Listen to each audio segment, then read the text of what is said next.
হাদিস শরীফের মধ্যে এসেছে লা তুকবালু সালাতুম বিগাইরি তুহুর ওয়ালা সাদাকাতুম মিন গুরুর। পবিত্রতা ছাড়া ইবাদত কবুল হয় না, হালাল টাকা ছাড়া দানও কবুল হয় না। আপনার আমার প্রস্রাব পড়লে শরীর নাপাক হয়ে যায়, জামা নাপাক হয়ে যায়, ধুত করতে হয়। প্রস্রাব নিয়ে নাপাকি নিয়ে নামাজ পড়া যায় না।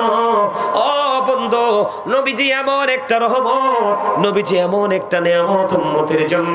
নবীজির বরকতময় দাসী, নবীজির প্রস্রাব মোবারক খেয়ে ফেললো উম্মে আইমান। নবীজি জানিয়ে দিল, রে উম্মে আইমান, তুমি প্রস্রাব খেয়ে ফেলেছো ইয়া রাসূলুল্লাহ, ইয়া হাবিবাল্লাহ, নবী গো, আমার কাছে মনে হয় এর চেয়ে বড় নিয়ামত আর কিছুই আমার জীবনে খাইনি। ইয়া রাসূলুল্লাহ, ইয়া হাবিবাল্লাহ, নবী গো, আমার কাছে মনে হয় আমি এর চেয়ে নিয়ামত আমার জীবনে আর কিছু খাইনি। আমার নবীজি জানিয়ে দিলেন উম্মে আইমানকে জান্নাতের সংবাদ, যিনি দুনিয়ায় থাকা অবস্থায় নবীজির প্রস্রাব মোবারক ভক্ষণ করার কারণে জান্নাতি বলে ঘোষণা দেওয়া হয়েছে। জোরে জোরে কন্যা সুবহানাল্লাহ। আর একটু মহাব্বতে পড়ুন সুবহানাল্লাহ। বন্ধুরে আমার, শুধু এখানে একান্ত নয়, আপনার আবার প্রাণের নবী এত বড় নিয়ামত, আপনার আমার জন্য এত বড় রহমত, আপনার আমার জন্য বন্ধু এত বড় বরকত। নবীজি মদিনায় থাকা অবস্থায় 27টি যুদ্ধ করেছেন। কয়টি যুদ্ধ?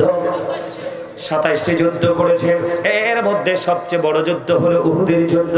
বন্ধুরে আমার, আপনার আমার প্রাণের নবীর যখন দান্দার মোবারক শহীদ হয়ে গেল, দান্দার মোবারক শহীদ হয়ে যাওয়ার পরে ও বন্ধু, মালিক বিন সিনান দেখতে পাইলেন আপনার আমার নবীজির জবান মোবারক থেকে, মুখ মোবারক থেকে বন্ধু লোহ মোবারক প্রবাহিত হচ্ছে। মালিক বিন সিনান দেখে সহ্য করতে পারলেন না, তিনি মেনে নিতে পারলেন না। আমার নবী, আল্লাহর প্রিয় হাবিব, হাবিবুল্লাহ, ও বন্ধু, তিনি ওনার রক্ত মোবারক মাটিতে পড়বে, জমিনে পড়বে, এটা তিনি সহ্য করতে পারলেন না। এবার মালিক বিন সিনান কি করলেন? আপনার আমার প্রাণের নবী লোহ মোবারক বের হচ্ছে, মালিক বিন সিনান শুধু বন্ধু বিরামহীন ভাবে শুধু ভক্ষণ করতেছে। আমার নবীজি ডাক দিয়ে বললেন, রে মালিক বিন সিনান, ওই রক্তটা ভক্ষণ করো না, এই রক্ত ভক্ষণ করো না। ইয়া রাসূলুল্লাহ, ইয়া হাবিবাল্লাহ, নবী গো, ও প্রাণের নবী, আমি আল্লাহর ইজ্জতের কসম করে বলছি গো নবী, আমি আপনার একটা ফোঁটা রক্ত উহুদের জমিনে পড়তে দেব না। জোরে জোরে বলুন না সুবহানাল্লাহ। ইয়া রাসূলুল্লাহ, ইয়া হাবিবাল্লাহ, নবী গো, আমি আপনার একটা ফোঁটা রক্ত উহুদের জমিনে পড়তে দিব না ইয়া রাসূলুল্লাহ।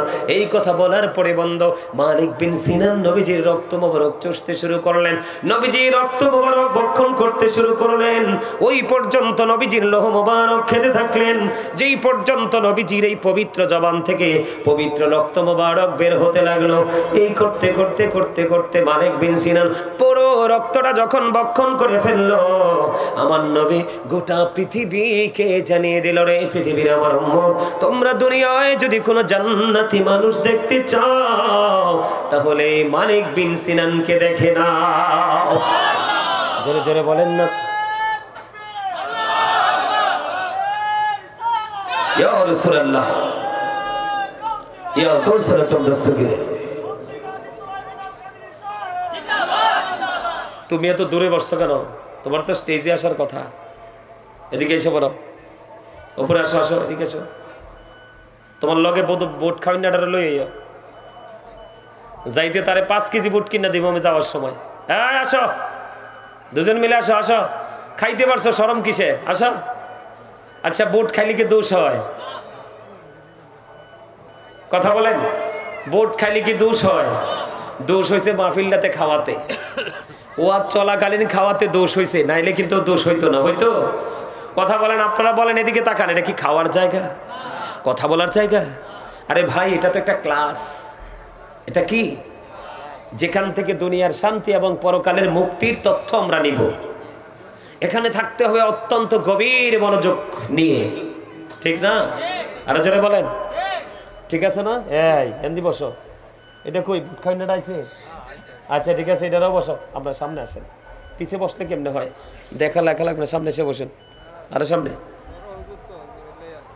এই তো। হ্যাঁ ঠিক আছে, মাশাআল্লাহ, হাসি দিছে, সব শেষ। আলহামদুলিল্লাহ কোন আরো জোরে বলেন আলহামদুলিল্লাহ। বন্ধুরে আমার, আপনার আমার রক্ত খাওয়া হারাম। ওয়াজ বুঝে নেবেন, শিক্ষা নেবেন। কারণ বলো হুজুর এই বিষয়টা কেন আপনি বেছে নিয়েছেন? এটা বেছে নেওয়ার কারণ হলো নবীকে আমার মতো আপনার মতো বলা হয়। নবীজির এই নুরানি জিসিম মুবারক কখনোই আপনার আমার মতো নয়, এবং নবীজির জিসিমের মধ্যে যা কিছু আছে এগুলো তো আপনার আমার মতো নয়। জোরে জোরে বলেন না সুবহানাল্লাহ।